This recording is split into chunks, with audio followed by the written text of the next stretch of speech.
একজন মুসল্লি সে ইচ্ছা করলে 8 রাকাত 10 রাকাত 12 রাকাত পড়ে মসজিদ থেকে বের হতে পারে, কিন্তু ইমাম সাহেব কোনো মসজিদে মুসল্লি থাক আর না থাক, ইমাম সাহেবের 20 রাকাত বা এশার নামাজ বেতের নামাজ সবই তার বাধ্যতামূলক পড়াই লাগে। আসসালামু আলাইকুম রহমতুল্লাহ।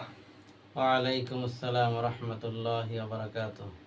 প্রথমে আমাদের কেবিআর ইসলামিক টিভি অফিসিয়ালের পক্ষ থেকে দুইটা প্রশ্ন হজরতের কাছে। হজরত, প্রশ্নের পূর্বে আপনার একটু সংক্ষিপ্ত পরিচয়টা দিবেন। আমি মাওলানা সাদুল্লাহ শিকদার, গ্রাম পাকুড়িয়া, পোস্ট খাসিয়াল, উপজেলা কালিয়া, জেলা নড়াইল। কেবিআর ইসলামিক টিভি অফিসিয়ালের পক্ষ থেকে আপনাকে অসংখ্য মোবারকবাদ। আমাদের ইমামদের পক্ষ থেকে দুইটা প্রশ্ন আপনার কাছে, যেহেতু আপনিও একজন ইমাম ও খতিব।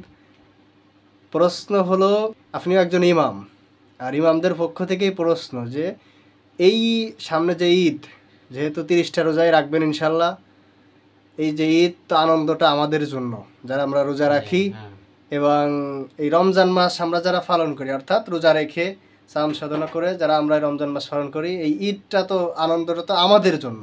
যে রোজা রাখে না, যে সারাদিন রোজা রাখে না, ঘুরে বেড়ায়, ইফতারিতে আসে, তারাবিতেও আসে, কিন্তু সে রোজা রাখে না, তারপরে তার জন্য তার ঈদ না। ঈদ তো যে রোজা রাখে তার জন্যই ঈদটা। তো প্রশ্নটা হলো যে আপনি একজন ইমাম হিসাবে আপনার পরিবারের বাজার সদাই, মার্কেট, এদিক সেদিক দিয়ে আপনার মার্কেট, এই ব্যাপারে আপনার প্রস্তুতি কতটুকু?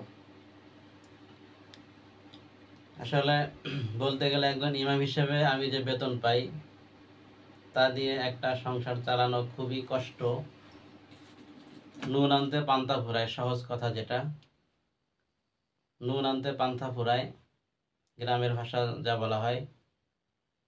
এবং ঈদের মার্কেট তো দূরের কথা, সংসারের যে খরচ এটাই টেনে ওঠা কঠিন।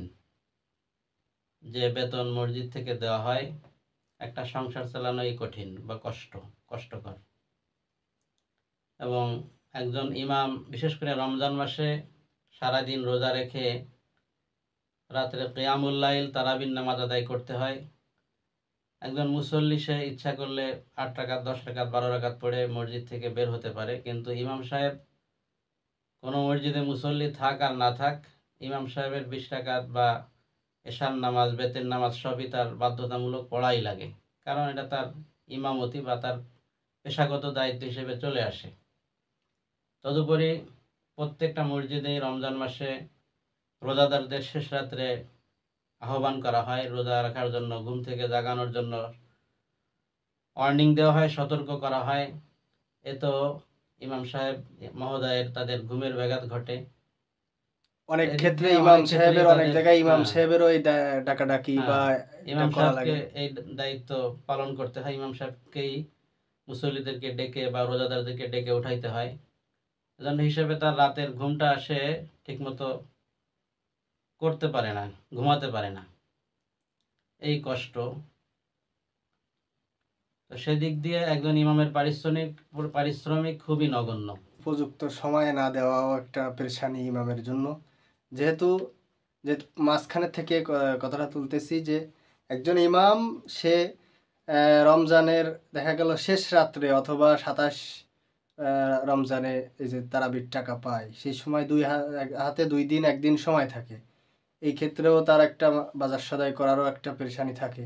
সকল মুসল্লি বা মসজিদের কমিটিতে যারা আছেন, সভাপতি, সেক্রেটারি, তাদের কাছে আমার আকুল আবেদন যে প্রত্যেক মসজিদের সভাপতি, সেক্রেটারি, আপনাদের ইমাম মহোদয়ের হাদিয়া আপনারা যাই দেন, অন্তত এমন সময় তাদের হাতে পৌঁছাবেন যাতে তারা তাদের প্রয়োজন অনুযায়ী সাংসারিক কাজে বা অন্তত তাদের ছেলেমেয়েদের সন্তুষ্টির বা খুশি রাখার জন্য তারা ঈদের মার্কেটিং তারা করতে পারে।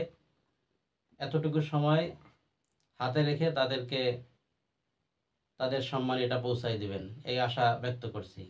কেবিআর ইসলামিক টিভি অফিসিয়ালের পক্ষ থেকে যারা এই ভিডিওটা দেখছেন সবাইকে সালাম ও মোবারকবাদ এবং সুস্থতা কামনা করছি, এবং হজরতেরও সুস্থতা কামনা করছি।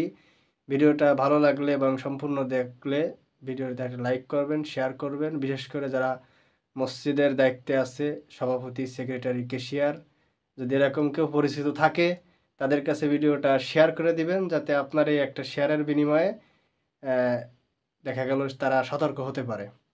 আর যদি ভালো লাগে তাহলে আমাদের চ্যানেলটা সাবস্ক্রাইব করে আপনার মূল্যবান প্রশ্নটা তুলে ধরবেন। ইনশাল্লাহ আপনার প্রশ্নের উপরেই আলোচনা এবং ভিডিও আপলোড করা হবে ইনশাল্লাহ। আসসালামু আলাইকুম ওয়া রাহমাতুল্লাহ।